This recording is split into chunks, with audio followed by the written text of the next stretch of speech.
You got it. Oscar Wilde is a character in the novel, the main character of the novel. To give a little background of the author, Oscar is the author, but in a narrative form. Junio Diaz is a absolute straight-up loser who also likes video games, but he's also a successful author who makes more money than I do. Juna. Dan it. Johnson. Jack. I thought about killing you last night. John F. Kennedy. And he kind of writes of his backstory and his own family through his characters, as Diaz was born in the Dominican Republic, and his family, low on funds, did move to the United States and New Jersey for working visas and opportunities and more rights, things like that. So when it talks about Oscar moving to New Jersey and trying all these new things and getting these experiences, but still having connections back in the Dominican Republic, it kind of ties into what the author has experienced. And the time period, at least of this novel, does tie into the time period that the novel was put out, as in the novel itself, video games and anime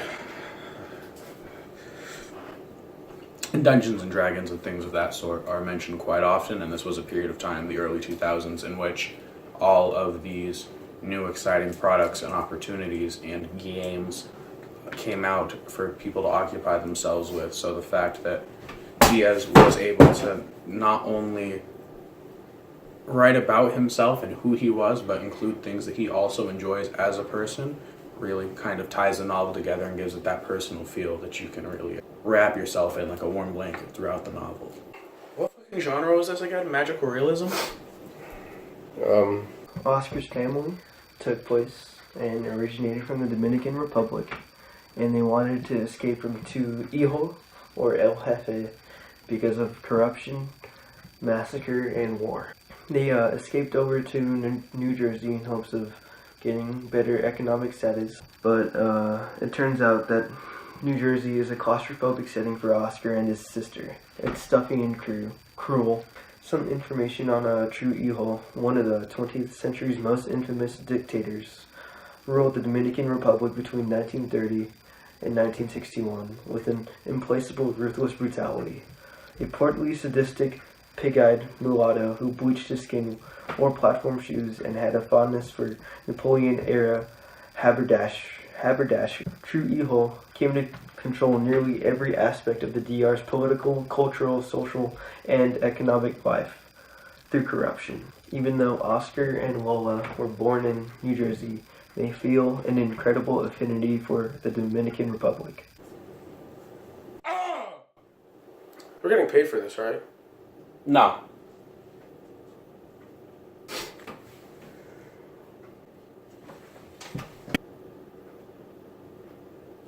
Who are you? Do you even work here? Even though the novel is about Oscar Wilde, it's narrated from the standpoint of Junior. Oscar's mother is Belly Cabral. Cabral?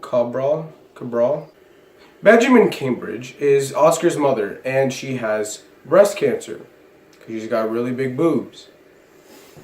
Is that the science behind it?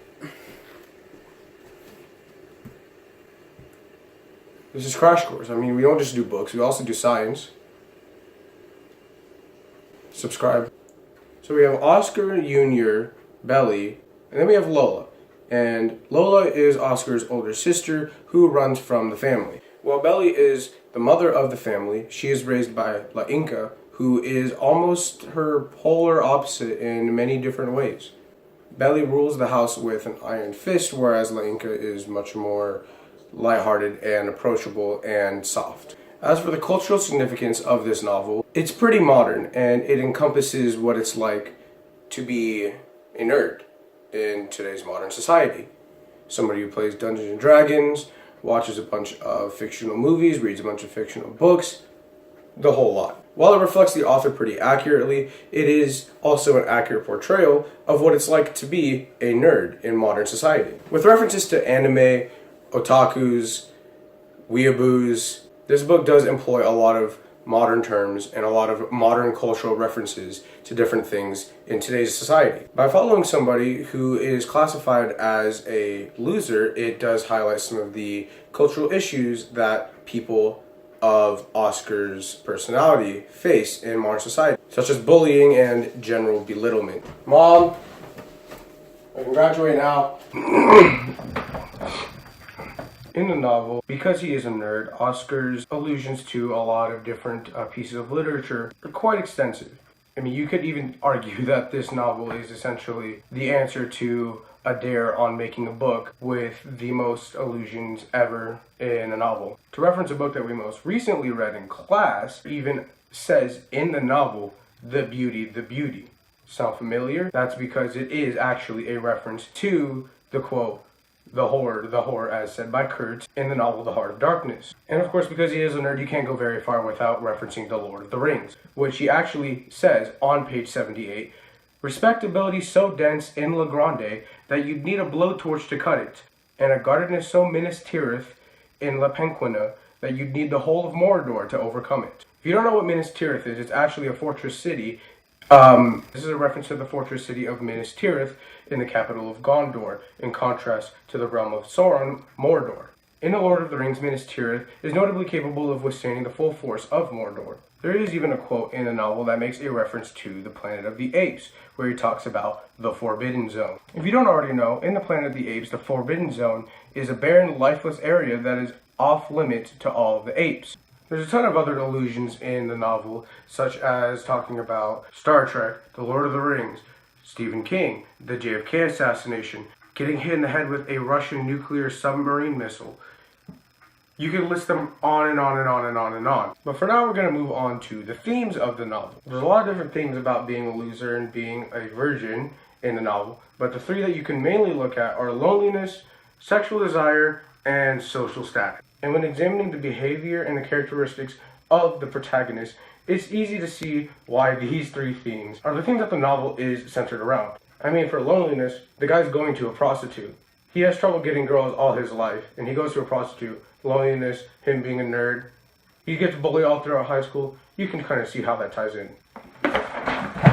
As for sexual desire, lust is one of the 7 deadly sins, and it did lead to Oscar's downfall. So, as for social status, like I said, he gets bullied all throughout high school. He's a huge Star Trek nerd. He loves The Lord of the Rings. He loves Dungeons and Dragons. He loves anime. It's pretty easy to see how his social status and his sexual desire and his loneliness kind of contribute to his downfall as he tries to escape the archetype of his characteristics as, well, a nerd. In this novel, the main protagonist steps out of the narrative that they're currently in to pursue something else, and it ends up leading to their downfall. In Romeo and Juliet, the two main protagonists go out of their way to break from their narrative to find love.